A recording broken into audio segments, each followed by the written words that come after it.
Hi there and welcome to a Wine with Andy wine tips video. You might notice that I'm missing some pretty essential kit, my glasses. And that's because there's not going to be any tasting in this episode. We're going to be looking at how to open a wine bottle, a pretty essential skill if you're going to taste any wine.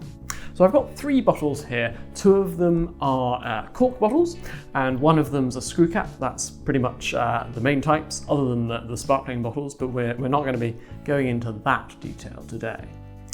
So you might think you know how to open a bottle of wine, but I might still be able to have some tips for you.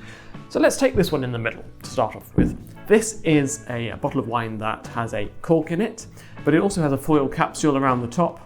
So the first thing to do is to get into that foil capsule. Now you could sort of wiggle the whole thing off, but that leaves it a bit naked really. It leaves it without the nice foil collar around the top, which does look nice, add something to the bottle. So what we want to do is just cut around the very top.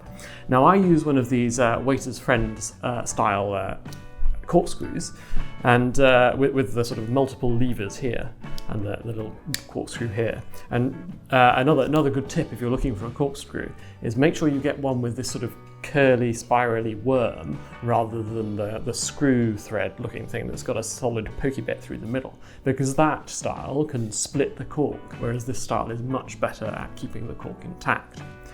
So anyway, first thing we're going to do is get that foil off the top, and cunningly enough, I've got a little knife in the back end of this waiter's friend style corkscrew.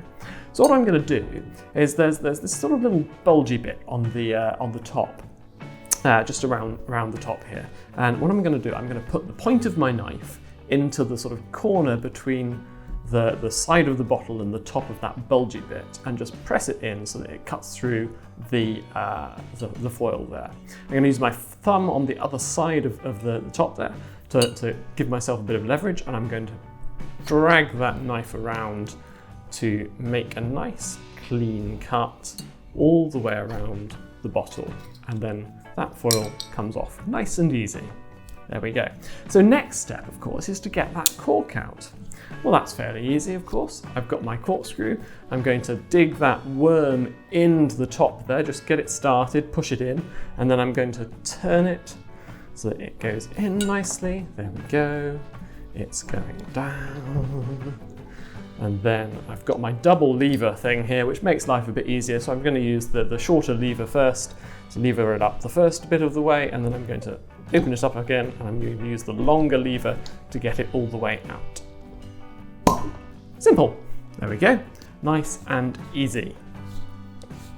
Now I do have another different kind of corkscrew here. Well, it's not really a corkscrew, it's a bottle opener at least. So let's leave this to one side for now. There's my cork, there's my bit of foil, and there's my waiter's friend corkscrew.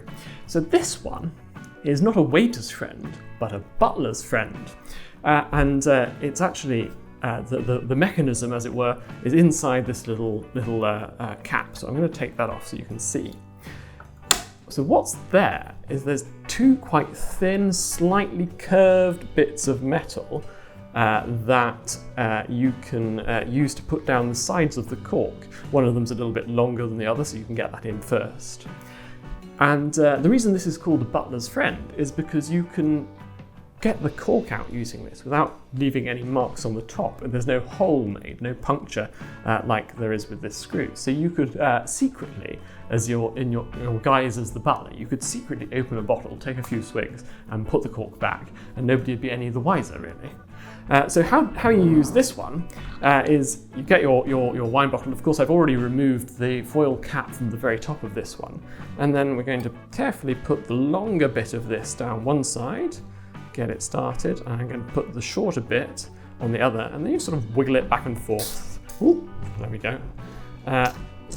So that it goes all the way in. And now that's sort of gripped onto the cork. And what I'm going to do is use a bit of brute force to sort of pull it up. This is not the angle to be doing this from. You might find this easier at a lower angle, but here we go, I've got it. You can see there that this sort of, the sharp edge of this bit of metal is dug into the side of the cork. And there we go, gently does it. That's that one out. So you might just be able to see in the camera there, there's sort of the indentation from the metal, whatever you call it, tine maybe, I don't know, thing that's in the side of the cork there. So there is some clue. If you were a particularly watchful master, you might be able to spot whether your butler's been sneaking the wine. So that's that. It's a useful thing. I'm not a butler, so I don't have to sneak my wine, but it is quite useful for really old corks that might crumble if you tried to put something through the middle of them. So that might be useful if you ever find yourself in possession of a very old bottle of port or something like that. It can get a stubborn sort of crumbly cork out with relatively minimal damage. Now the final bottle I've got here is well, besides being miniature, it's a screw cap, and that's obviously something that's quite common now, and it is something that some wine snob type people look down on a little bit, but there's absolutely no reason for that. The screw caps are a perfectly good wine closure. They keep wine very nicely for a very long time. There's no real problems with them, so there's no reason to think of them really any differently from cork.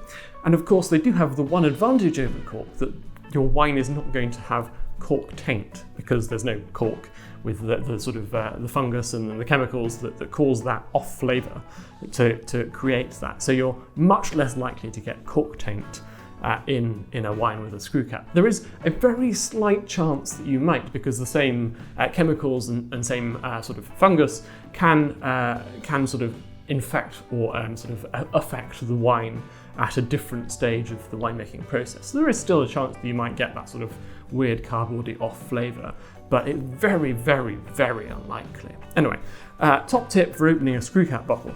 Don't sit there grabbing just the top and trying to sort of twist that. You've not got much leverage. What you want to do is grip the whole of this sort of metal bit with your hand like that, so that you're sort of got the biggest sort of surface area you can possibly manage to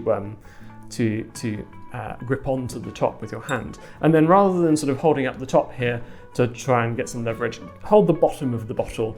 This one's a bit miniature, so it's quite narrow, but normally holding the bottom of the bottle gives you the sort of biggest radius, which means you get the biggest leverage, and it makes your life a bit easier. It gets you into that wine that little bit quicker. So grip onto the whole of that sort of sleeve up the top and grip onto the bottom of the bottle, and there we go, jobs are good, and that one's open too.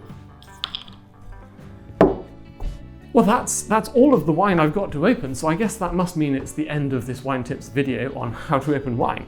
I'm going to go and find some glasses.